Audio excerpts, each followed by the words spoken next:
The purpose of this video is to show how to operate a potato harvester in a way that reduces bruise damage. The harvester does three main jobs: separate soil from potatoes, separate vines from potatoes, and then convey those potatoes up into the truck. Those processes involve a lot of transition points between the conveyors and a couple of changes in direction. All of that movement provides plenty of opportunities to bruise the crop.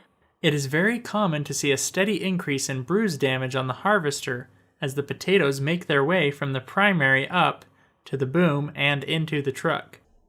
Excessive bruise damage leads to a loss in quality, increased disease in storage, and reduced value of the crop. However, following the concepts provided in this video will help minimize bruise damage. One of the most common causes of bruise damage on potato harvesters is not carrying enough soil on the primary conveyor. If the soil load on the primary is too light, potatoes tumble and roll as they reach the top of this conveyor.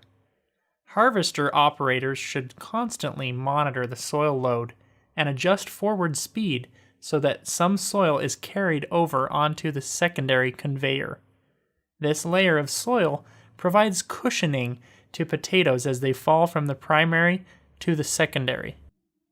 It is important to change the forward speed by changing the tractor gears instead of using the throttle, as this maintains the relationship between forward speed and conveyor speeds. Another cause of bruise damage is too few potatoes on the rear cross, side elevator, and boom, causing potatoes to fall onto bare chain. The speed of each of these conveyors should be adjusted so that there is a full layer of potatoes across the entire conveyor, which will cushion the fall from one conveyor to another. Harvester operators should also check that there is a layer of cushioning material, such as belting along any surfaces where potatoes can strike bare metal. This includes the back wall of the rear cross, the outside of the elevator, and along the front edge of the boom. This will keep potatoes from hitting bare metal as they make the transition from one conveyor to the next.